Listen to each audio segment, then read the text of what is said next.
Hello and welcome back to the Car Throttle podcast, where Ethan, Jack, Gareth and I read out your emails, act as your automotive agony uncles, and discuss unpopular opinions. Opinions. Yeah. We're back in Fitness Worx. We are back in Fitness Worx. Why are we back in Fitness Worx? Because we can't use Mike's unit anymore, so we're using Jack's unit, who runs Fitness Worx. We got kicked out of Mike's unit. Yeah. We are not worthy any longer.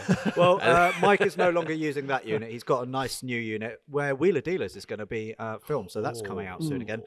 In the meantime, Jack from Fitness Worx, owner of Fitness Worx, thank you very much for letting us use your awesome gym. But But the heating doesn't work. it's yeah. very It's cold. okay. And it's 'cause really You cold. can just do some reps or something in between to warm up. Well, like right now. Also, this location is only convenient for one person, and that is Gareth.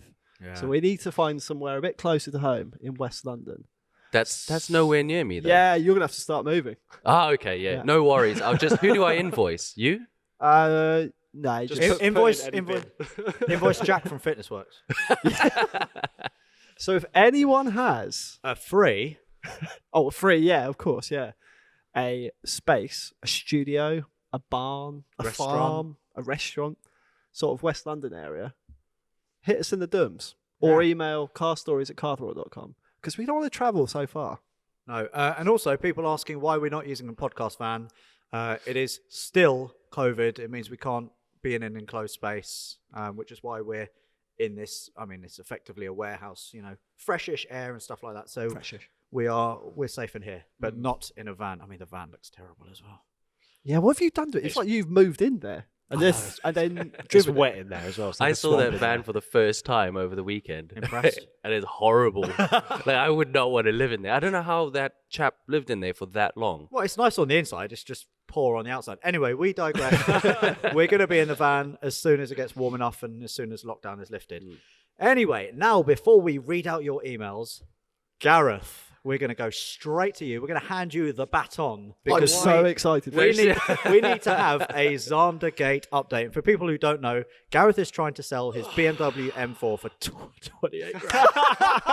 28 Yeah, grand. laugh it up, you That's how much they go for. And Gareth has not been able to sell it, except he has been liaising with a guy called Matthew, who is buying the M4 for his son, Zander. Yeah, that's a good update. Thanks, Alex. That's pretty much what's happened. I think last week we sort of decided that this is possibly not going to happen, and there were a few jokes going around. But it was at that point that I thought, this guy's having a laugh. Anyway, It got to that point before you realised.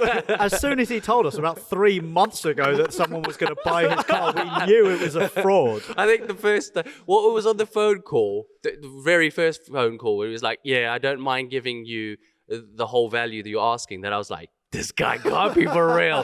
There's no one on this planet who decides, oh yeah, I'm going to pay full price for a car. That just doesn't happen. Especially when it's 28 grand. I love also how you've brought notes for this. I did. I actually handwritten notes. So, okay, I'll start from the very Oh, it's beginning. And so this, good. this is a bloody conclusion to the story because I'm sick of telling it and sick of following it. Right. So I was sitting on the sofa. I think I was probably looking at motorbikes on Auto Trader, which you can do, Okay. you can just chill out on that one. And this guy just DMs me on Instagram and says, "Look here, blah blah blah. I'm able to. I actually do this for a living. I look at insurance fraud."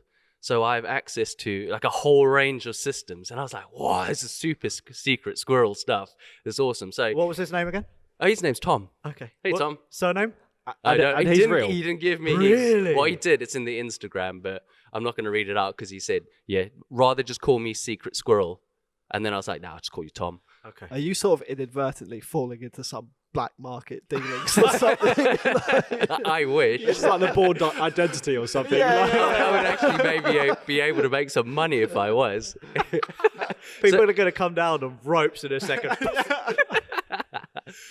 So anyway, this guy says to me, "Okay, give me all the dirt you have on this guy." So I've got an email address. I've got the guy's company. Fake company. Fake company. Yeah. It turns out, and I've got his phone number, his actual phone number. So Oh. this goes as a word. If you're going to wind someone up, don't give them your actual phone number. Just go through Auto Trader. It's easier. Especially when they're part of a very popular podcast. Yeah, exactly. And we have friends. We got real high friends in real low places. Remember that. We will find you if you out with us. We won't cut that one. No. Okay. So, true or false? Does Zander exist? Got to be false. Ah, you are indeed right. Zander does not exist. Who do you think actually exists? Matthew? Matthew does exist. So his full name is. Oh, I got your middle name as well, you little. Yeah, so we actually know your name. Just 4 of us. We've obviously had to bleep your name. But Why are we bleeping it? Well, because we can't just out him. All right, I was going to read his address out, so if anyone wanted to visit him. Yeah. But Matthew, we know you. Yeah. Date of birth. Oh, this is good. When do you reckon this dude was born? He's got to be like... In the 2000s. A little bit younger, a little bit older even. When was he born? He was born in 1997. Oh. So that makes him 23? Does that make him 23? Yeah, probably 23. Yeah. So he's 23 years old. You should know better being 23. Yeah. Okay. He does indeed live in York. So the guy I was chatting to via Instagram was like, do you want his address? And I was like, actually, no, I don't need his address because I'm only going to rock up on his doorstep. With knock him your out. M4 and the keys and say, give me that money. At the very least, you're going to give it a Google Maps search. Yeah, exactly. I've also know that he has a brother, which is mad. And the guy gave me his name. I won't read that out. And I've also got his father's name. His father's name is Paul. Wow. And was born in and around the 1950s. And Paul lives with his wife. So yeah, pretty interesting stuff. So the company, ABC Consultants, first off, ACME, ABC, it doesn't exist at all. Yeah. So we checked the address. And so that's the long and short of it. So Zander doesn't exist. Matthew does. He's 23 years old and full of shit. And so that concludes the rest of the story. This guy is an absolute time waster. I don't know what possesses someone to waste so much time. Yeah. I Maybe just coronavirus just makes people really bored. But please, in future, just find a hobby or get a girlfriend. How about that? I love how it took some random guy on Instagram to tell you that this was wasting your time, but we told you this 5 weeks ago. Exactly. And you were like, no, it's real. How hopeful you were. It's just so good. This is great viewing and listening, right? Like, I mean, anyone out there would be like, okay, you live a bit hopeful and you put some trust into people that they're not proper dickheads. But some people in this world are just dickheads. Yeah, I think, and I just personally can't understand why anyone would waste like so much time typing out lengthy emails to me. Well, I mean, just fair don't play. Like, he understand. properly catfished you. Yeah. He's just having a laugh. And he Get didn't over even it. send a picture. Oh. Yeah, that's true. Anyway, so Yeah. we can dig up dirt on you. So don't. That now concludes the very sorry saga of Zandergate. I'm actually quite sad that it's ended now. Well, Zondergate is a true Zondergate because he doesn't bloody exist. It took a bit of a dark turn at the end there, didn't it? Yeah. It's kind of sinister. the whole thing now. I know where you live. I know the name of your father. Bloody hell. All right, mate. Chill out. Any more nibbles on the M4, Gareth? No, it's a joke. I'm joking. I'm only joking. Yeah. No, there's a few people who've contacted me with a one-liner, is it still for sale? But I don't know if they just want to sort of get a sneak preview on what's coming up on the next podcast. Oh. So that's it. I'm done talking about this M4 on the podcast up until someone else catfishes me. And then I'll bring it back in. Thank you very much for the update. That is good, clean fun for us, not so much for you. Anyway, now that we're all up to speed, what have we been up to recently? And Ethan, we'll start with you because in capital letters it says smart motorways do not work. They don't. How do you know Pray this? tell. Well, I've got first-hand experience now. We talked about this 6 months ago Quite or a few something. times, Yeah, actually, yeah. I think before we started doing this podcast, I was kind of indifferent to smart motorways. Just before you get into smart motorways, explain what a smart motorway is for people who don't know what it is. A smart motorway is something in Britain. It may exist in other places, but essentially they replaced hard shoulders with another lane, and they now have gantries that activate if a car is broken down, usually in the first lane, and tell you to get out that lane. So it's to ease congestion really on motorways, isn't it? Yeah. And the fact that it's called a smart motorway kind of gives you a little bit of a hint that it probably isn't smart. yeah. I mean, on paper it sounds okay. I sort of see what you're doing, but safety has got to be paramount to easing congestion. Absolutely. But anyway, I had a scary moment. I think I talked about this a while ago on the smart motorway where I saw a car in the inside lane that had just stopped and the gantries hadn't activated yet.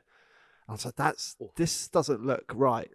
And then this morning, it was one of the scariest moments I've ever had on the road. Driving up here on the M23, coming up to the M25, I was coming from the second lane, indicating into the first lane. All of a sudden, van in front of me just slammed on its brakes. Whoa. So I instantly slammed on my brakes. Then I saw, I think it was a Qashqai or something in front of it, just stopped dead. And the van was just going right up to the car. And I just literally had to swerve, I think, out into the third lane. Just because I think the cars in the second lane were rubbernecking and looking at the Qashqai in there. And it all happened within a second. And there was a gantry about 50, 100 yards ahead, and it hadn't activated yet. Bloody hell. And it was literally one of those things. It just shit me up no end, like heart racing. I mean, had I been, I don't know, checking my mirror or something again, or just on your mobile, yeah. Texting, yeah. You never know. Like anything that distracts you slightly could have had a very different outcome. Jesus. And it really, really me up. And I was indifferent to smart motorways before. I just think they're terrible now. I really genuinely think they are terrible, and they shouldn't exist. They should never have existed. Yeah, and if you think as well, Agreed. This is you who's turning 31 soon. You're still smart of mind. You've got lots of driving experience. You're in a brand new Skoda Karoq with good tyres, with ABS, traction control. If that was someone older in a shitbox like a Vitara or so, I don't think you'd have made that maneuver. No, also, if there was a car in lane 2 and you just smashed straight into them, that could have been really, really bad. But I was thinking even worse, if you were a truck driver, I mean, those things don't slow down for nothing. Yeah. No. And to have to swerve an articulated lorry into another lane, I mean, how long is it? It's a good few car lengths. So you could take out a whole range of cars just to avoid that car that's broken down in a smart motorway situation. Speaking of HGVs as well, I recently got a DM from someone who's an HGV driver, and he said, about smart motorways, we have to have compulsory training, I think every 5 years or so. And part of that is, what to do if you break down on a smart motorway. And he said, I shit you not, if you're in a lorry and you break down, the advice is brace for impact. Really? Brace for impact. Do not get out. Nuts. That is crazy. And we still have smart motorways. What the is wrong with the Highways Agency government?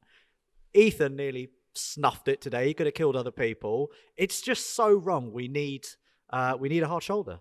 I wonder if it just get to the point where people were just in the overtaking, like in lane 3, just the whole time, and they're on a smart motorway, like going over that side. Getting killed. Yeah. And it's not like I wasn't giving enough distance. I still had plenty of distance, but you don't expect a car just to be stopped like that. Yeah. But what's even mad is all these things come into play for car manufacturers to make their cars more safe, and then the government's like, you know what, stuff it. I'm just going to turn the hard shoulder into part of the motorway.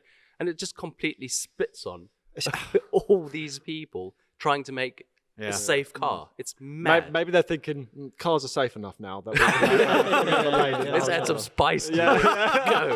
Go. Most people are good drivers. The M23 is a motorway that I've rarely seen congestion on, so I have no idea why they did it in the first place. Exactly, it makes no sense whatsoever. 38 killed on smart motorways. When was this? So overall, smart motorways have killed 38 people. the government has already decided they're a bad idea. Yeah. Jesus. Continue on building the ones that they've already planned on building. So there's still, I don't know if you heard that, but goodness. from behind the camera, 38 people dead. Smart motorways are a bad idea according to government, but they're still going to continue building the ones that have been planned. Come on, like, grow up. We don't need it just to ease congestion. This is literally killing people. Just wake up. Anyway, how are you feeling now? I feel better. Actually, I think I sort of settled myself for like 30 seconds, a minute. I just needed to unload. So I rang you. Yeah. I rang Alex and I just had a rant. Yeah. Basically said everything I just said there. Yeah. Well, you put it straight on Twitter, did you? Madness. You're like, I this is did. juicy. Well, no, because I was, Content this. no, 'cause I was going to see if anyone else had any story similar that I could read out. But mostly it's people saying, for whatever reason, glad Ethan's safe. Thank you. That's not what I was going for. I was going for some juice. Anyway, let us now move it on to Jack. What have you been up to? Put some new brakes on the Saab. Good Oh, lad. well Discs, done. pads, and calipers. Why yeah. did they need doing? Because when we first got the car, they were a bit sticky, a little bit sticky. You notice it when you're going along with that your brakes are stuck on. And then I think where it got used and got hot and everything, they sort of freed up, and then it sat for a little while, and then they got real sticky. Yeah. So it had to be sorted out, and we actually got the bits from General Traffic. Yeah. The guys who gave us the stuff for the Z3, wasn't it? Oh, nice. Yeah. Yeah. So yeah, shout out to General Traffic for again hooking us up. They also hooked us up for the Z3 stuff, Yeah. and also oil, coolant, everything, all the rest of it for the Vitara as well. So wow. thank you very much again, General Traffic. If you need any car parts, just check their website out. Very reasonably priced, and delivery it's like next day. I know. Yeah. Super yeah. quick. So the car is now running well. Yeah, and you're getting good fuel economy. Yeah. And I have a goes- I have a question for you. Yes. Was it the pistons that were actually like gummed up and corroded that caused everything to just bind? To be honest, when I looked at them, I was just like, "That is trash." I didn't investigate. I just threw them away, and I had nice new shiny ones, and I just threw them So on. this problem might come back. Well, it hasn't, and I've Okay. probably done about 400 miles in it, and it's fine. Yeah. Before they were super hot, like you couldn't Oh, touch yeah, the wheel yeah, like yeah. after a little while. Wow. Yeah, That's proper buggered. but 'Cause, yeah. but now I think fingers crossed. I don't think that car has any issues. Really? What the hell? We're gonna have to do something about that. aren't we? Wow. There's some rust though somewhere, right? Yeah, there's always going to be a little bit. So we've actually got a good daily driver. Yeah, I'm shocked That's saying it. It's amazing. decent. has 500 the smell quid. has the smell You should gone? take it. The smell's gone as well. Yeah. Really? Yeah, it just sort Oh, of. this sounds like a just went. perfect I car. know, it's so good.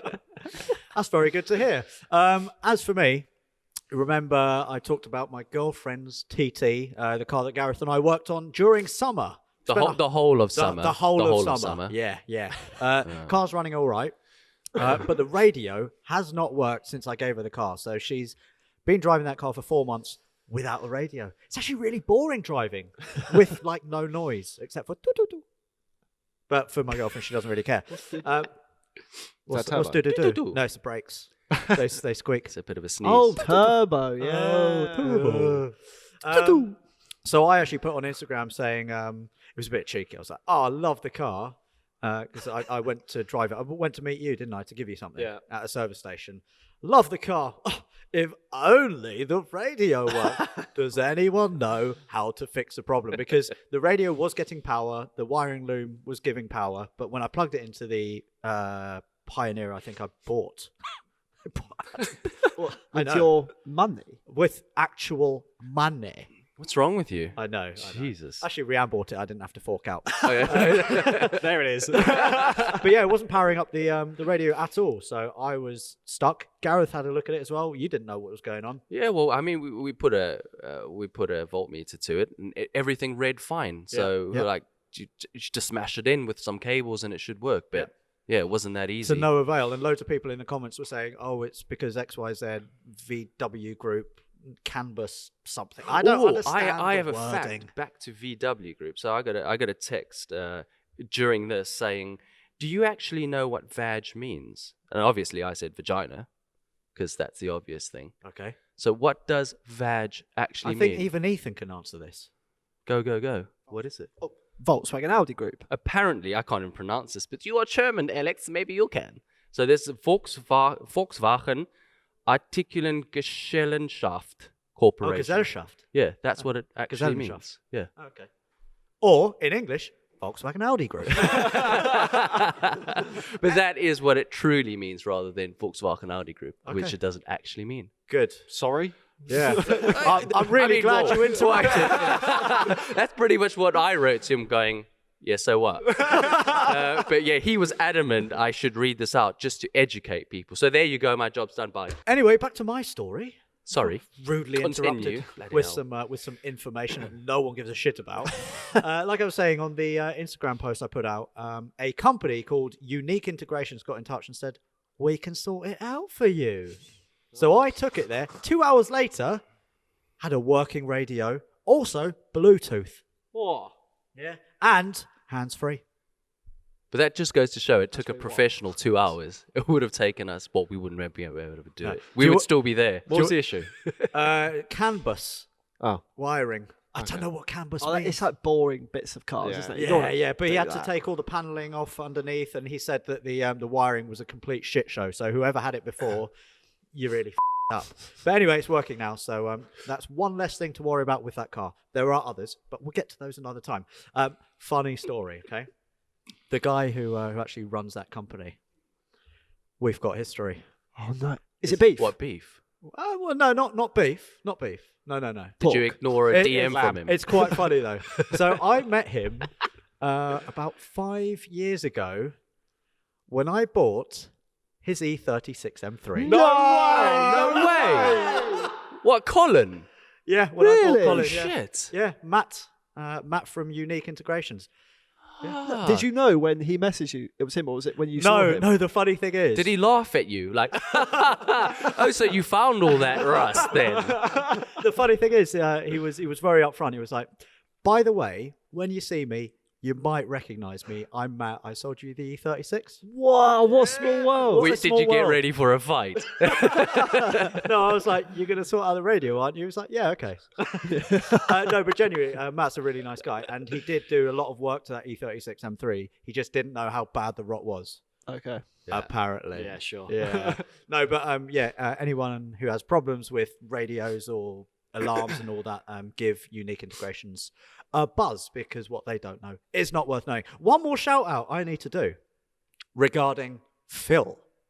Oh, Philip. Oh, here we Yeah. go. You know my Porsche derived V6 MX-5. Ford. Yeah. Ford. Porsche. Ford Porsche. replay that. We have it Porsche. recorded, yeah. Replay. Before the next Anyway, one. there is a company called Built by Basil. Who was I on the shoot with? Was it you, wasn't it? Me, yeah. When we did the Hillman Imp. Hillman Imp. Yeah. He had a really cool gear shifter, I think it was, Yeah. by this company, Built by Basil. Now, I got in contact and I said, "Love your knob. Yeah. May I have one?" He said likewise. yeah. So he actually sent me a really cool gear knob, which I shall show now. You can have a closer look at this on Instagram at AutoAlex. Jim with Alex. No, it's really good. The attention to detail's awesome. He also does videos, like time-lapse videos making these, and it's like 5 minutes long, but it's one of those like wholesome videos that you watch from start to finish. It's awesome. Really satisfying to watch. Really satisfying. He does a whole bunch of designs. I wanted this design like this. So yeah, if you want like a proper custom gear knob, then give Built by Basil a follow and give him a dum. He doesn't know this as well, but he'll be doing the one in my Z3. I might have one as well, actually. Whilst you're at it, Basil. Gareth, do you want one for your M4? Yeah, well, The car considering you'll never sell. I'm probably never going to sell it, I might as well have a few more bits. What else you got? Anyway, that's me ticked off the list. Gareth, what about you? Do you want the long or the short version of this? Short. Bullet points. Wait, what's it about? It's about installing a wall charger. Sure. So everyone knows that I've been charging this bloody iPace off a wall socket, which is not the fastest way to do it. So anyway, got a wall charger installed. So the guy says, yeah, just dig a furrow and we'll route the cables around. Guy arrives. He goes, what's that? I was like, I've dug up my driveway so you can fit the cable. He's like, it's got to be 1/2 meter deep. I'm like, you're shitting me. 1/2 meter deep. That's like loads. I'm not digging 1/2 meter. He's like, yeah, but it's regulations. So there we were. It must have been about 12 o'clock. I was having lunch. It was a working day. So I had to log off and in the freezing bloody cold, dig a deeper ditch into my driveway. Did you so I not could tell bury us a this cable. story last time? No?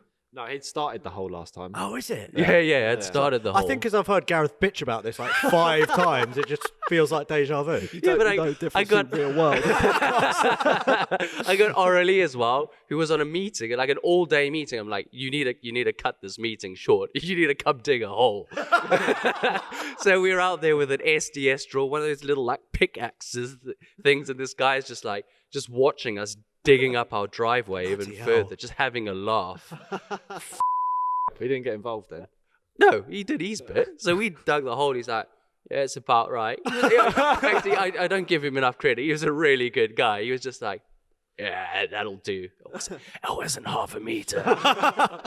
But we won't go into that. Anyway, so we laid the cable, he put the wall charger up and shoved it into the car, and job's good. And I mean, it charges 0 to 100% overnight, which is amazing because, yeah, without the wall charger, you're charging it on 13 amp plug.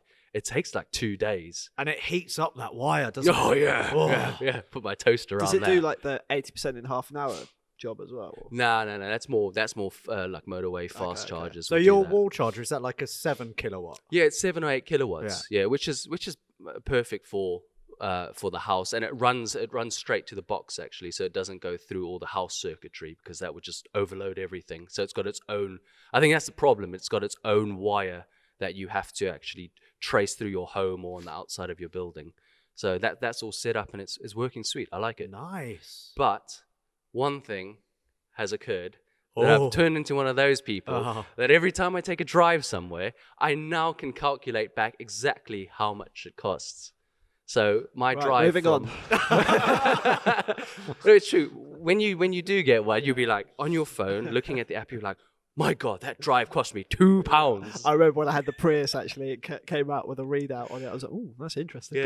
Yeah. You just multiply it through how much you pay per kilowatt hour, and you're like, So what's an example? Give us an example. How much would it cost you to drive to Alex's? I don't know. I've not done that drive yet. Oh, but okay. my drive from like Southam area to Warwick cost me £1.80. How long's that? What distance?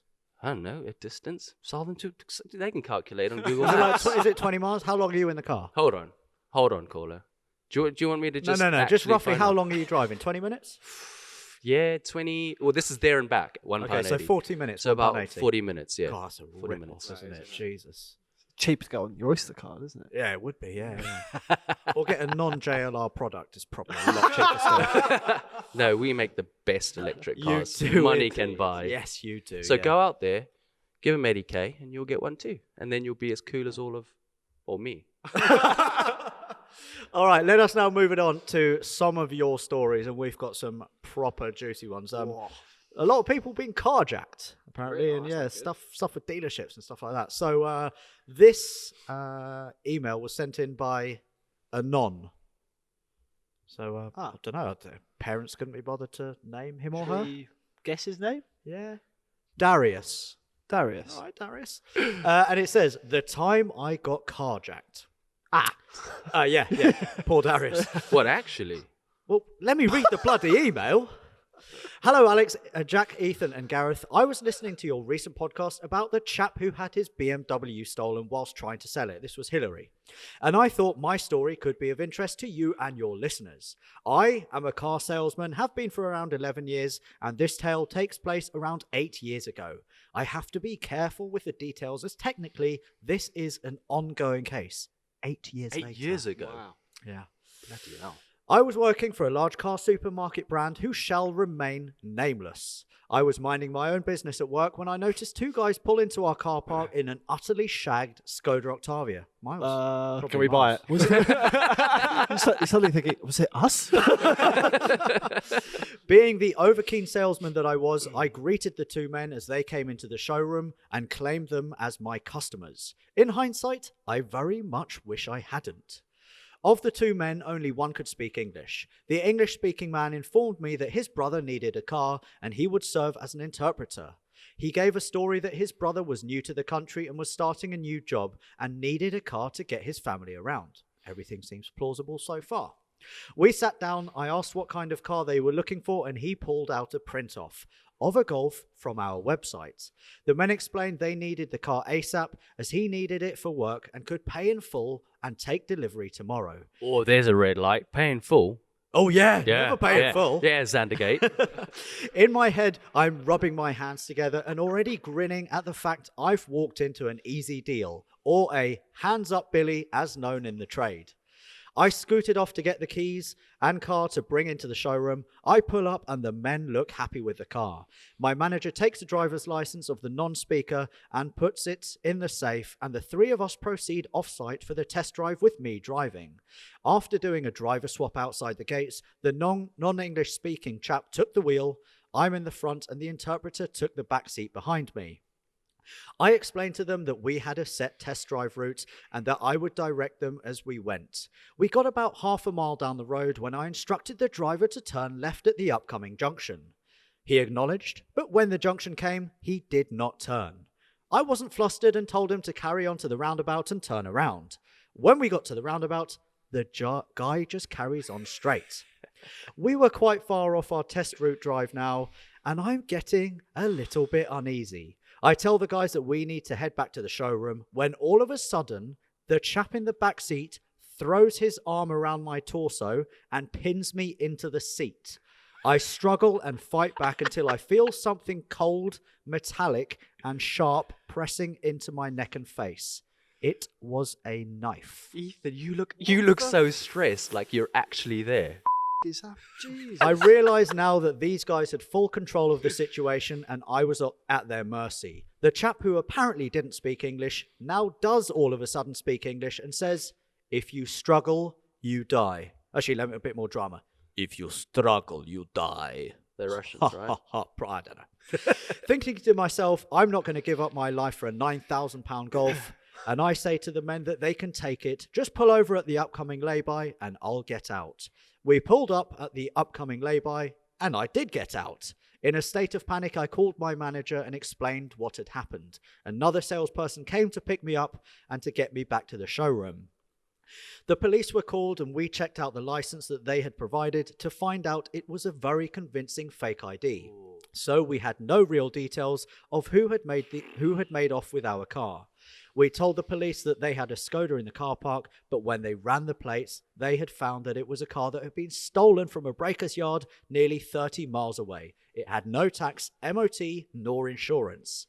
The police suspected that the Golf would be stripped for parts, or more likely in a container on its way to Eastern Europe, Cyprus, that evening.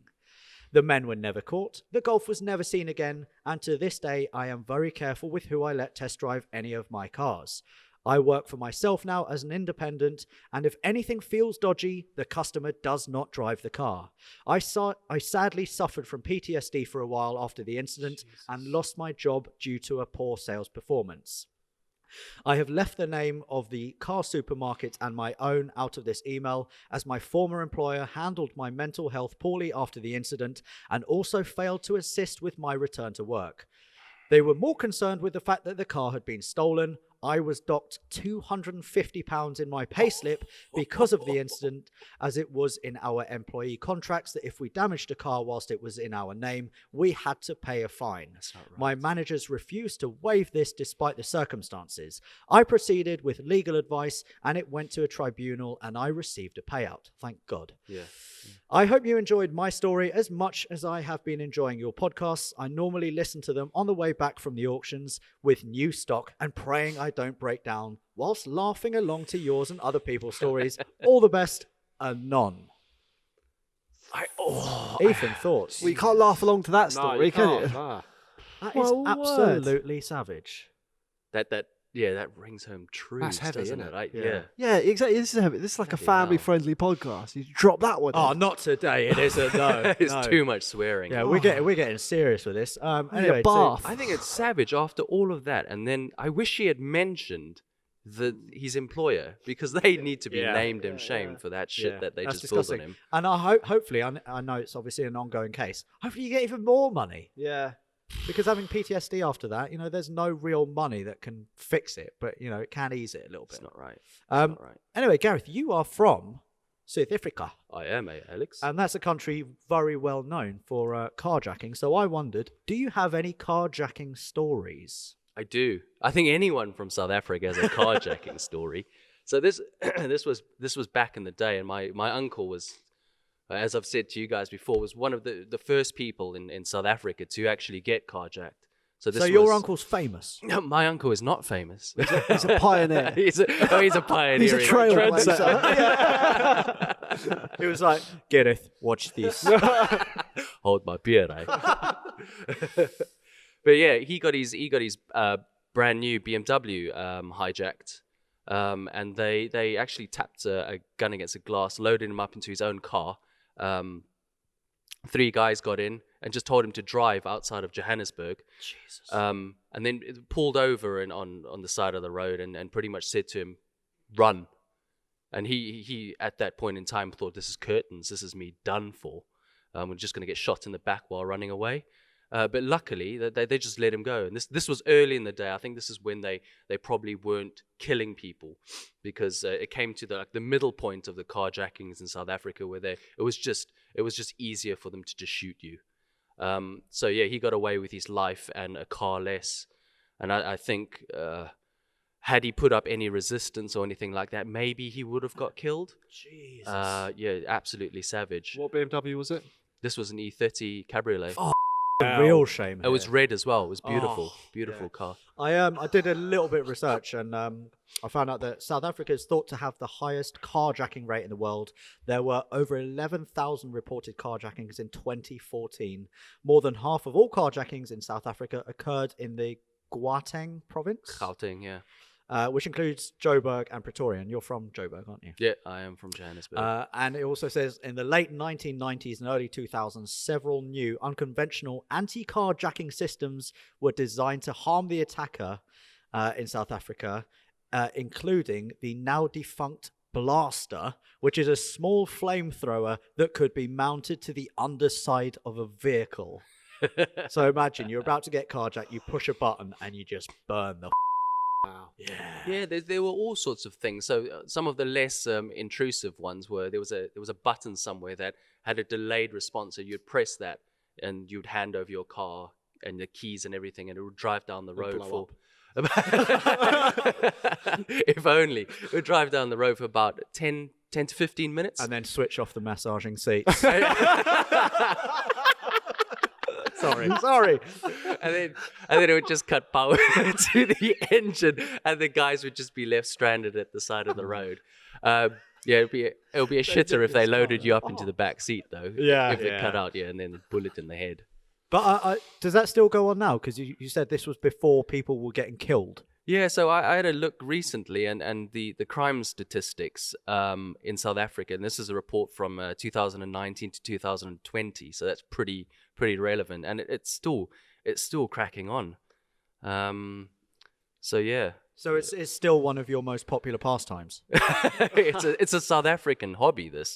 So it equates to about 50 cars being stolen from South Africa every day. Is this carjacked or just nicked? I think this is including carjacking and Okay, nicking. yeah. Because carjacking in the UK isn't such a big thing. We have like proper scumbags who come, at night and they go with beep beep beep. Steal your cat. Steal your cat. Yeah, they know do all about steal that, your don't cat, yeah. But I recently had a Audi RS6 on my driveway, £110,000 worth of it. I don't have a Faraday case, so I was actually taking the keys up to bed with me because I was worried that there'd be people coming to my house with these what are they, like radar things, or so they just do something with the frequency and you can unlock the car. I slept with a window open. You know how cold it is at the moment, because I was just paranoid that someone was going to try and nick the Is car. that so you could hear him? Yeah. Or so you could get out there quickly? Yeah, I'd be like, look, just here's the keys. So you were asleep with key in one hand and baseball bat in the other. Yeah, I do actually sleep with a baseball bat. But I mean, that's the whole thing. You just hand it over. Yeah. I mean, why confront a Unless gang it's Phil, of because people? Phil's like 70, 85 grand's worth. Yeah. Don't try that. I was thinking in South Africa as well. There were like when we went on journeys at night, because normally these hijackings happen at night. Well, this was when I was living there, so things might have changed now. But we never stopped at red traffic lights. You would coast up to Really? it, still keeping speed. And if it changed, the jobs are good and it changed, you go. But if it didn't, you'd just carry on going. You just go through it red. Yeah, it's fine. Jeez. Yeah, at junctions, you take a look around. You never stop. Also, You don't when do that here, do you? Only when I'm being tailed by someone a bit sketchy. What, a police car? Police car. I've got another story for you there as well. Oh. It is by far the scariest place I've driven, South Africa, and that all these sort of unwritten rules of you sort of go half in the hard shoulder and half in Oh, the, yeah, in the yeah, roads, to let people through Yeah, and stuff. and it's a wild experience, but yeah. it is. I don't know. I felt a bit safer the last time I went out, which was about 2 years ago. Yeah, but you're also like 20 stone heavier. And I was driving a rental car, so I don't really like stuff that you take. You weren't driving an E30 convertible. I was not. Well, that would have been cool, That right? would have been very cool, Jesus. yeah. Yeah, so it's not stopping at traffic lights, and also my other uncle, he lives on a farm, and so he would phone up his wife to open the gates as well and to have a good look around. So I mean, some of the tactics used by people there you'd circle the block before going into your own property just to check that there's Jesus. no one sketchy about. Yeah, seriously. Christ, what a waste of fuel. Yeah, oh, massively. And time. Having Yeah. to do that and the stress Yeah. of having to circle the block just to make sure you're not going to get hijacked. So crazy. I presume that most people in South Africa now drive like Jaguar Land Rover products because you want to be like stress-free in an electric car, in a car that's so safe, because you Doesn't want stop, the does it? best car in the world. You know when what you're you sound circling your like? compound. What do I You sound, sound like one of those Yeah? birds that just rattles on and in the morning, and to the point where you're like, if I had a pellet gun, I'd shoot it in the head. Yeah, but do you? What, you want to shoot you in the head? Yeah. Yeah, kind Yeah, of. but do and you take shoot your it? RS6. Do you shoot it though? What, No, the it bird? just continues, just rattling in Oh, your head God. every single. so day. annoying. I have a question from Ooh, an audience. Does it member. Shall I include- read it out? go on. yeah, sorry, yeah, we Sorry are, to interrupt yeah, this. Yeah, because yeah. So Go I for don't it, go think for it. Alex said finish it. Do you want to rattle on more about JLR and how No, brilliant no. their cars are? I would like Ethan to take this further. So I have a question from Ryan, a future investment question. Ooh. Hi, Alex, Jack, Ethan, and Gareth. E46 330i. No? Sorry. All right, yeah, okay, let's move on. What's the next one? 20 questions. Hi, Alex, Jack, Ethan, and Gareth. I currently own a Peugeot 205 and 309 GTI. So cool. 205, yeah. 309 GTI. When's the last time you saw or heard of one of those? Yeah, it's Long been a time. while. The last time I saw one of those, it had been ploughed into at a junction in Exeter because it was my buddy Doug's. And some woman ran a light, probably dodging hijackers, and smashed into the side. And the only thing that kept him in one piece was that he had a racing bucket seat that was made of like carbon Kevlar. Oh, wow. And that stopped him getting squashed. No way. Yeah, the whole Wow. door was just like, it was Jeez. smooshed around the seat. Christ. So, yeah, Ryan, hopefully you've got one of those. Yeah, don't get crashed into. Carry on. So the answer is get a carbon Kevlar seat. I didn't pay much for these, as around 5 or so years ago, they were still classed as shit boxes. The prices recently are rising, and if I ever was to sell, I'd likely see nearly 5 times what I paid for them. My question to you guys, what post-2000 era car that is currently overlooked as a shit box will be worth money in 15, 20 years' time? You have a budget of around £1,000, so nothing too exotic. I think the Mark V Golf GTI and the RX-8 are future classics. Looking forward to hearing your thoughts. Thanks for the great content. Ryan, Go on, Ethan. Go on, boy. post-2000 era car, Yeah. currently overlooked as a shitbox, Uh-huh. That's the bit I didn't read £1,000. post 2000. Yeah. and it's going to be more. Are you just reading out the email? We're just waiting for the answer. Well, I read the words. None of it went in. Okay, what car can you buy today that was made after 2000 will make you money? I'm going to say something like E46. Yeah, E46 320, something like that. 320? Yeah. You get out of here. man. What are you 20. doing? No one wants to get that. See his car. face then. And you all start making noise. Oh, what did I even just say? I don't know. Is that good? No. No. Oh, 330 would be good. 330 would be I've good. actually got that in my list. I say 330 Ci. Oh, okay. Yeah. Oh. What's the C stand for?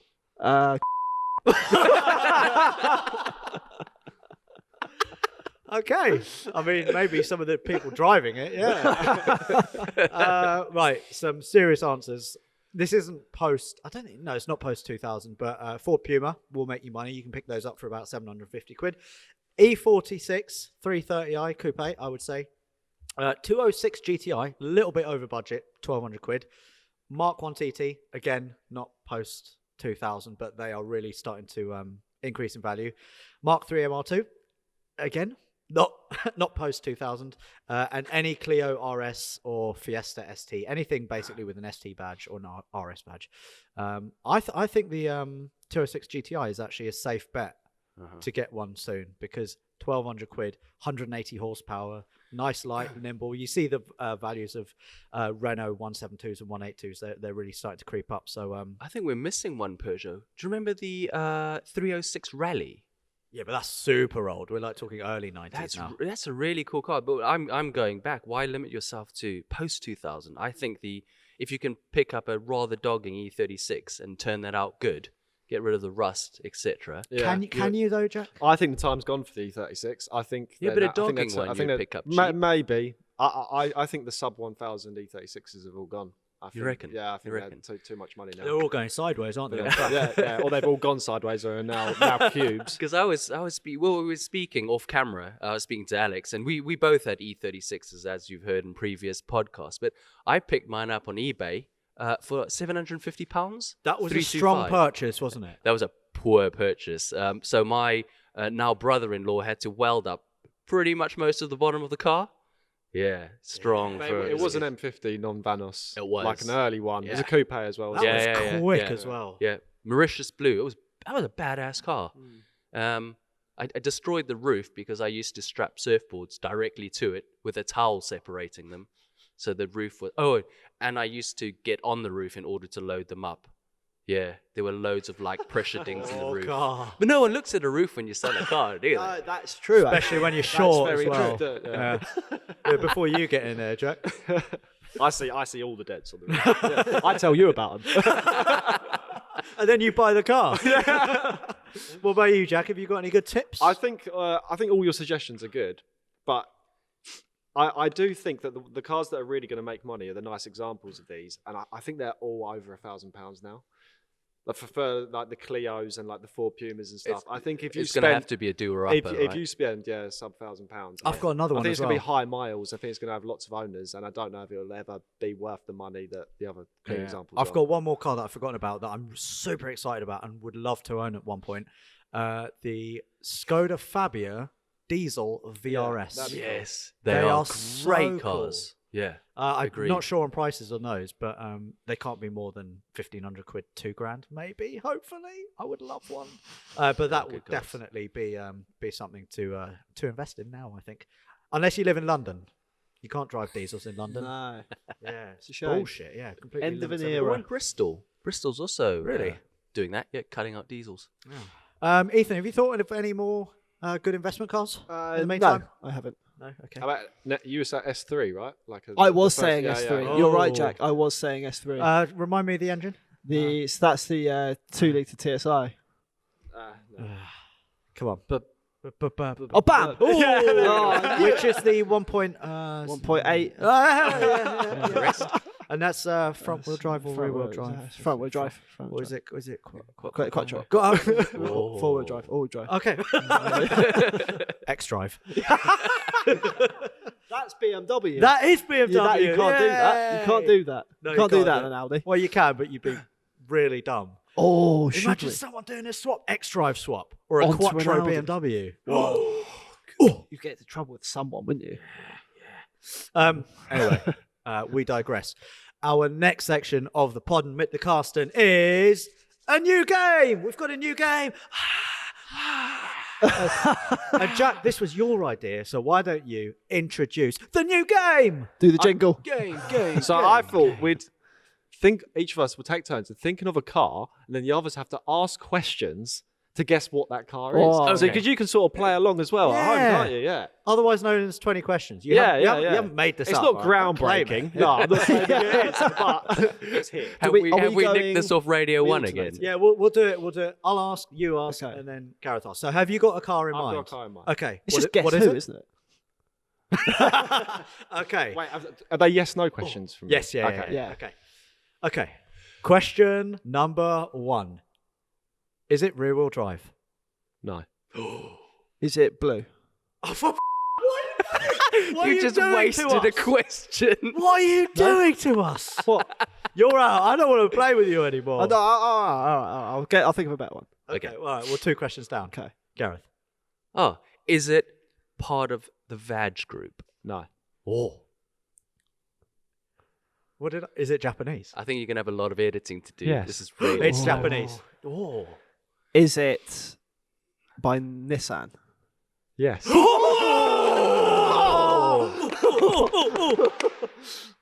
How many doors does it? Yes Oh, or no? wow. Yes or no? Wow. You can only answer yes. Does or it have 2 doors?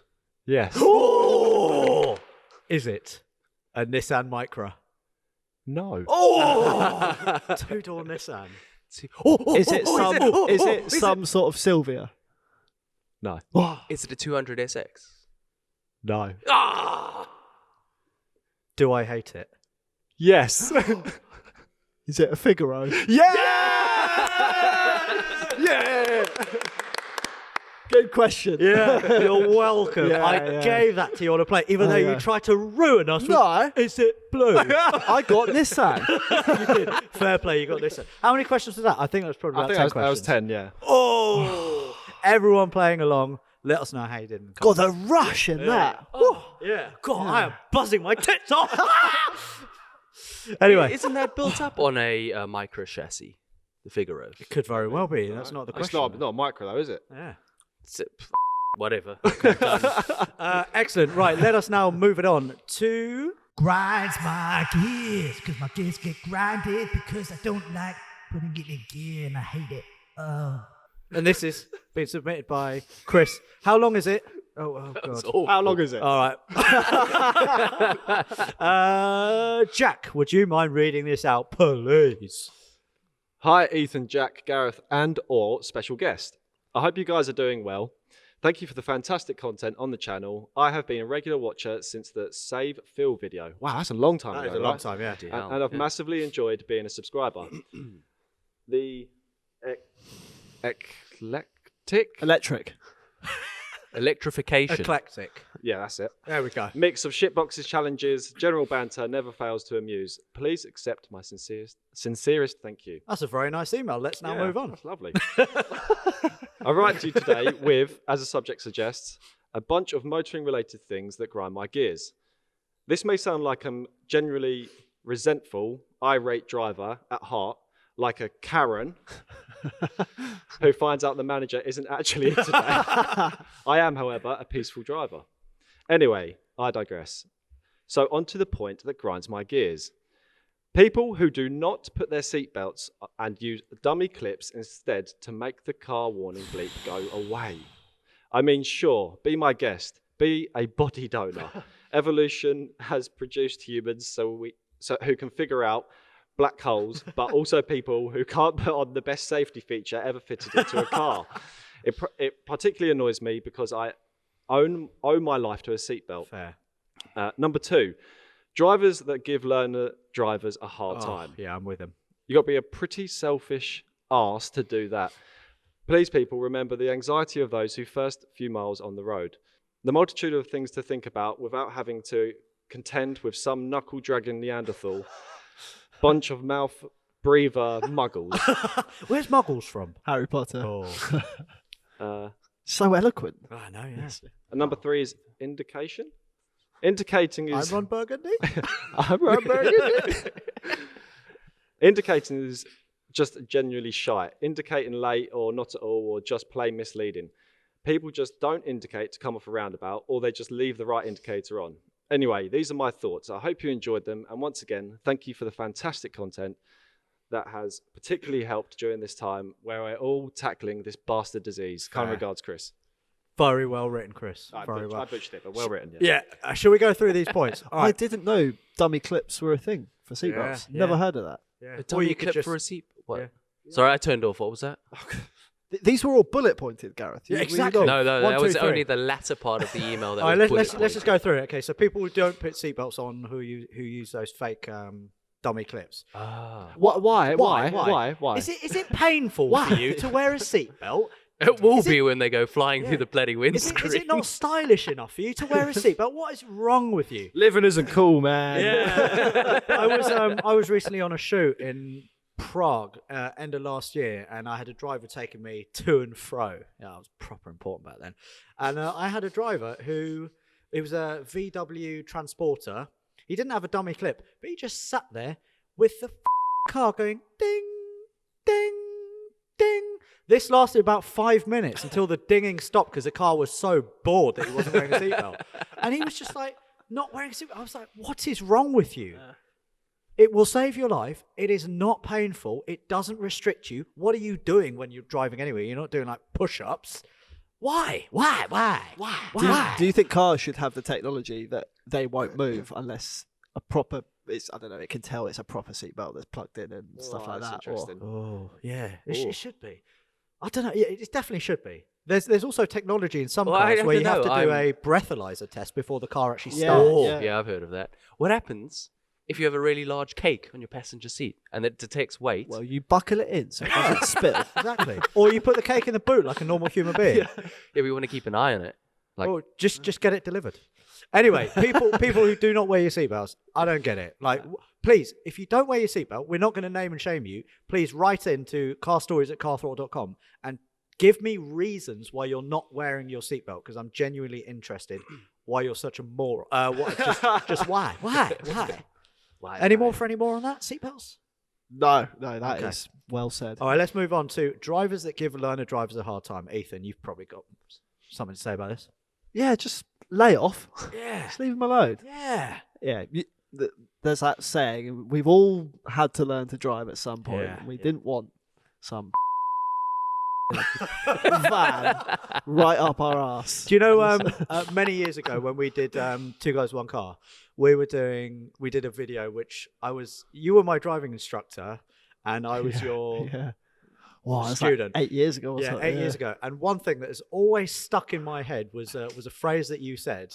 I think I was like driving or so. I was shouting at someone, other learner driver, and you said to me, this was all like comedy. You said, "Mr. Kirsten, what was it? It is." It was that good. You can't remember it. It's customary to hurl abuse at other learner drivers. It's something like, it is not for you to educate, it's for you to learn, or something like that. But it's just like, wow, that's really stuck with me. It kind of hasn't, because off the cuff, that. Yeah, it's just because I'm panicking now, because I just had it in my head. I'm like, oh my god. And you live your life by that now. Yeah. But there's like hundreds of thousands of people like waiting for this piece of advice. I've forgotten it. I think when I first passed my test for the first year, I probably had some of that. Oh, learner drivers are so annoying because you're like this cool, young, I could drive. Pulling out the test centre with your pass. Yeah. Oh, bloody learners. One hand round the passenger seat. But yeah, just leave them alone. Exactly, yeah. Because the more of a hard time you give give them, the more shit of a driver they will become. Is that And fair? learner drivers are super sketchy. If you're driving right up the tail of one, it slams on brakes, you're going to be a complete douche going into the back of them. Unless you're in a JLR product, because it's probably got That's auto-sensing brakes. auto-sensing Yeah. brakes. You should work in sales for us. I should. What, are they all scammers like me? Oh, yeah. How about If you're calling yourself a scammer, that is Alex Kirsten. How about the P signs? You know, where people have just passed and they put a green P on it. Yeah. What do you think to them? I think most learners don't stick those on cars because it looks uncool. I've not seen very many. No of them. learner would put a P plate on. No, because I've P not means seen it. pass. Yeah. L means learn. Well, I mean learner who's just finished learning. You made yourself look a right mark there. You're completely mugging me up all the time, like every day. Anyway, P plate people. I usually find it's those people who've passed their tests like quite late in life, who are actually quite nervous. Always in the middle lane as well. And you're just like, I would flash you, but you got a P plate. Maybe they tailgate you instead. Maybe they just drive with P plates on for the whole of their life because they just love them. It's just a good get out of jail free card. Well, yeah, A good technically excuse. they have passed. Yeah. People like P plate, mate. Yeah. I'm not going anywhere. Red light, P plate, mate. And then the final thing was indication. So he's basically saying that people can't indicate these days. That's Only true. on the weekend round here. Yes. Only on the week. Warwickshire is renowned for not using any indicators on the weekend, and I'm okay with that. I'm all right. Because you're one of them. Because I'm used to it, and I'm one of them. I actually make a point of always indicating, except when I'm on the motorway if I'm pulling in from like lane 3 to 2 or 3 to 1 or whatever, don't indicate. I've found sometimes if we're convoying and you're leading the way, normally I indicate whatever, and then you don't. I might go, well, maybe I won't indicate as I come across a lane. Bloody hell. But by law, you don't have to indicate to come back into a slower lane. Yeah. I always indicate going out. Mhm. But some people, they're just like in, out, in. It infuriates me when people just don't indicate when they're going from lane 2 to 3. Even if there's loads of space, I'm like, you should have told me anyway, because I could have been doing a ton 50, mate. All right? I'd just like to know. Exactly, yeah. Just keep me abreast of your situation.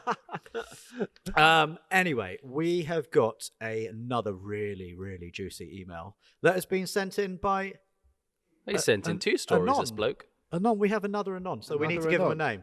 We had It was Darius. Darius. Who have we got today? Why don't maybe we call- Xerxes. Why don't we call this guy Well, I think Tom? We'll call him Tom because the last... I wonder if it's the same bloke, because I work for a large UK insurer in the policy fraud department. Is it the same bloke who contacted me on Instagram? Could be.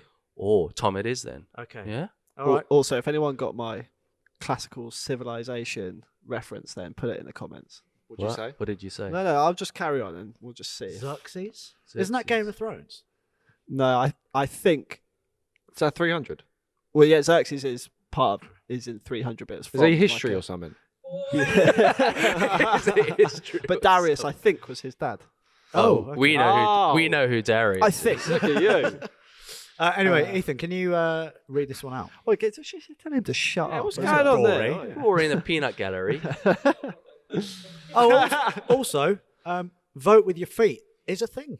Is it? Is it? Yeah. Loads of told you people it in the was a comments. I thought you thing. made that up. Loads of people in the didn't. comments just saying, yeah, vote with your feet, obviously. Sorry. Yeah, Yeah. all right. Chill out, guys. Bloody hell. Yeah. I vote on my polling card. You would, wouldn't you? Shut up, Ethan. Such a goody-goody two-shoes. Hi guys, love the podcast. Keep up the great work. I work for a group of the largest UK insurers in the policy fraud department. Oof. Oh, God, wow. juicy. Buckle in. I wanted to share a story that might resonate with many of your listeners. For confidentiality, I'd like to remain anonymous and will alter the policy details. So then we've got a title, Ghost Brokers. Ghost brokers. A policy was taken out for a 2004 Corsa with a Mr. William Smith, 54 years old, and a named driver, Mr. Jonathan Smith, 17 years old. Father and son, right? Wrong. The application stated they were in a relationship with the named driver's occupation stated as retired, which is strange considering he's only 17. Yeah. As for the father, we were told he has 9 years no claims bonus. Plausible. Yeah. The policy was only about £300 a year, but this was flagged by our car sales team as the caller who set up the policy sounded like they were reading from a script. It turned out that the named driver found a cheap insurance advert on Instagram. He messaged the profile who took his name, date of birth, address, car details, etc. Sounds like Zander. Yeah. Oh! Oh. Uh-oh. He then met this broker in a car park and paid £500 cash. I'm hoping not during lockdown. Oh, yeah. Yeah. You've lost me. This profile. This profile is what's known as a ghost broker. Working for an organised crime ring in Birmingham, they set up the policy in his dad's name without his dad knowing, as insured and partner getting a discounted price with false occupations to get a cheaper price still. Oh. The named driver, after initially telling a few porkies and pretending he was his dad, brackets, lowering his voice on the phone, said he got his policy documents and asked the Instagram profile about the incorrect info. They told him it's just what's done to make a policy cheaper and not to worry. Sadly, he shouldn't have worried and not lied. He should have worried. Oh, sorry. Sadly, he should have worried and not lied and gone along with the false info on the policy. Due to him not ensuring this information was correct and for generally not taking reasonable care, the policy was cancelled. He's also had his details loaded to fraud prevention agencies, not to mention being £500 out of pocket and his personal details being with the criminal broker who has passed them on to God knows where, resulting in the lad having loans and mobile phone contracts now in his name. As for the broker in question, he's still under investigation by us and the police. So lesson learned, Make sure you're arranging your insurance from a legitimate source because something as boring as insurance can seriously ruin you if you're not careful. This and claims fraud increase everyone's insurance by £50 a year, so don't become a part of the problem. Thanks. What was it? Xerxes wrote this. Tom Xerxes. Tom Xerxes. I'm loving this like insider information we're yeah. getting from car This is dealers. really and, good, and- yeah. And fraud people and insurance brokers. I want to and hear stuff more like fraud prevention stuff. They're super that. juicy. Yeah, I like proper it. juicy. So basically, go compare More Zander or gates. compare the meerkat. Yeah. Then you're Compare fine. them. Who are you with? Do you know? I'm with RAC. Oh really? Yeah. Okay. I think it was just that it's comparison site, cheapest one. It rhymes with Jack. Bell them up. Let's go. I'm with Footman James, and they've been really good. Not I'm shouting out Footman James, but they've been very good for my MX-5 classic car insurance. Oh, actually, Oh, go on. I'm with Greenlight. Okay. They're very good. They're not as good as Footman James. No, they're not. They're Shut probably up. better. No, Shut no, up. you shut No. up. For the MX-5, it's very good. Yeah. How good is very good? I think it's like 280 quid for the year. Oh, what's yours then? Like 279. Oh fuck. No, it's not really. Yeah, well, I've got a £75,000 Porsche. True. derived. Yeah. No, I'm like 350 in London. Are which- you? Which is Yeah. actually really good. Yeah. This is such a cool argument. I know. Yeah. Right. Well, how much is yours? Do you want to get involved? well, you could do. Jesus, this is so boring. And I'm quite boring to listen to. This is super boring. Anyway, yeah, please don't do insurance fraud because you're making everyone's prices go up. So don't be a bellend. Just get it right the first time. That's a crazy story. Yeah, just That's a really roundabout way to get insurance. That sounded really facetious. That's a crazy story. Is it? No, you're proper sarky there. You've got so much sass going on. No, that was crazy. All right, what's not? crazy about it? We got done, didn't he? No, he did definitely get done. So get done, get Dom. Seen that, Dom Littlewood? I don't think I've seen All that. right, let's move on. We have got some advice. So, Alan needs best hatchback for around £4,000. Gareth, would you like to take this away? It's All nice and right. short, nice and short for you. All right, Alan. Only Alan I know is someone's dog. Okay, would you like to read out the email? Hi, Alex, Ethan, Jack, and Gareth. In the summer, I'm looking to upgrade from a measly VW Polo 1.4 litre TID to a hot hatch for under 4 to 5K. I've had the Polo for 3 years, and despite putting over 40,000 miles onto her, bringing her total mileage to 160K. Run in. Run out is buggered. I'm desperate for a fun hot hatch that fits into the budget and won't be a nightmare to maintain. I've had my eyes on a Mark V. Oh, did you have a Mark V Golf, Jack? Yeah. What happened to it? Don't know. Ah. Did you ever Carry on. And my eyes on a Mark V Golf for a while, but I'd like to hear opinions not only on that but other cars on the market. P.S. If you want a high mileage, reliable runaround, we may be able to do business. All the best. All right, Alan. Gareth, have you got some cars in mind? So I was thinking about, well, I don't really like the Vag Group because they screwed us over with the whole diesel emissions things, and they were blatantly cheating the whole bloody thing. Haven't Mercedes just been done for that as well? Yeah, but that's like after it. We don't care. They were the pioneers in It's cheating. only a matter of time, isn't it? Before. Yeah. I mean, we had a communication saying we don't do cheating things like this because we're the best car company in the world. So you can stick it any which way. They've been stealing electricity for their electric cars. Where do you come up with this stuff? Later finds out it's a petrol car. Just really frugal with petrol. So I was thinking about a 2008 Ford Focus ST 5-pot. So it sounds awesome. We all love 5-pots, yeah. Yep. And about 220 brake, 0 to 60 in about 6-ish seconds. And they came out in Asbo orange. Yeah. So yeah, I think that's the car to go for. That's But got it to is- be better It is than a front wheel Golf. drive and it torque steers like a pig. Oh yeah. I think they're renowned for that, aren't Oh, they? yeah, That they came are big as time. like a free upgrade. That's a good shout. I've actually driven those. They are very good fun, and those Volvo engines are awesome. Yeah, and they sound wicked with a Yeah. proper exhaust system. Very They tunable sound as awesome. well. Yeah. I have gone for two cars. First one, slightly cheaper, would be like I mentioned earlier, Fabia VRS, the diesel VRS. I think they're wicked. I'm so desperate to drive one. Let's Sasha. get one. Let's get one. We should get one. All right. We should get one. Yeah. Also, because you've been driving around in a. Oh no, did you want a?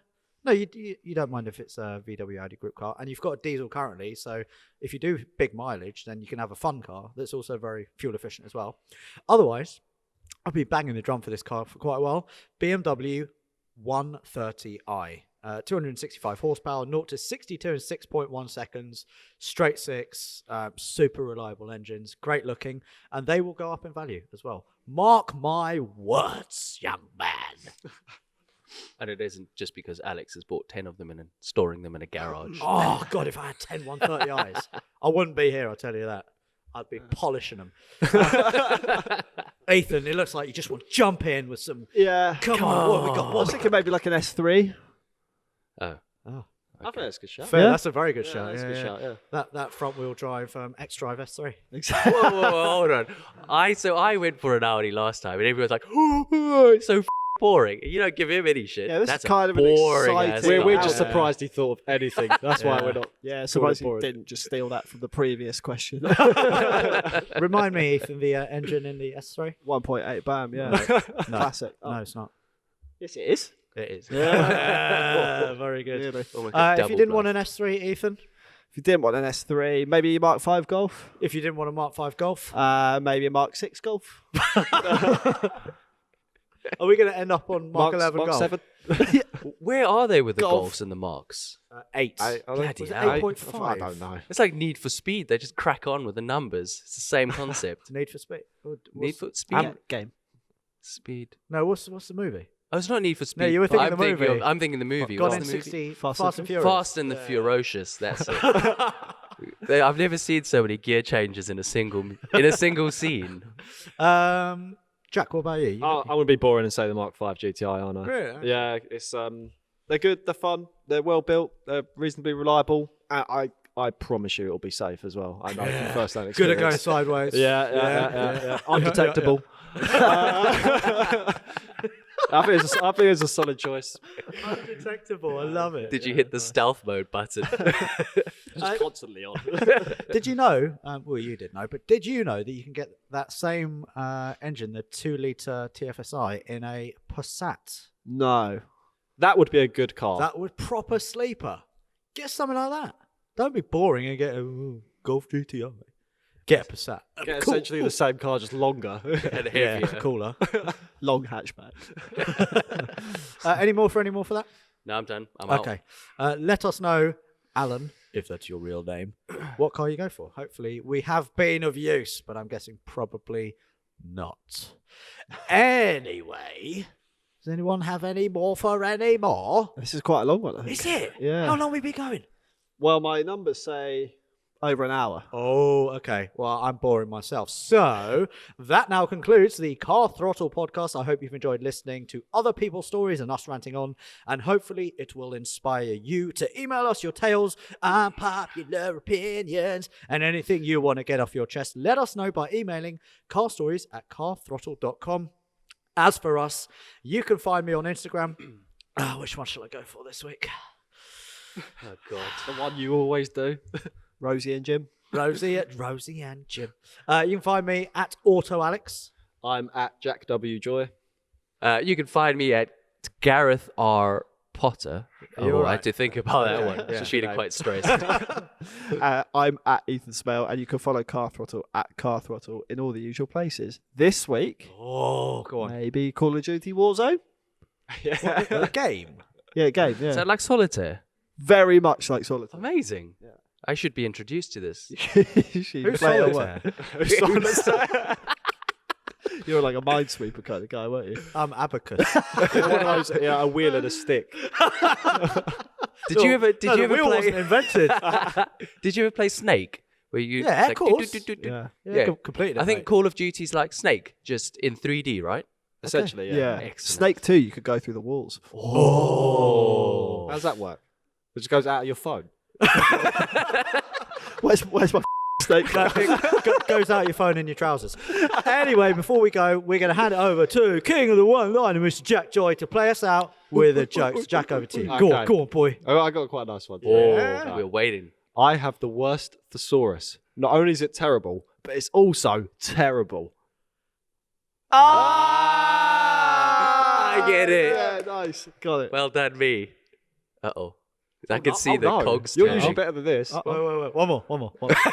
I have the worst thesaurus. Not only is it terrible, but it's also terrible.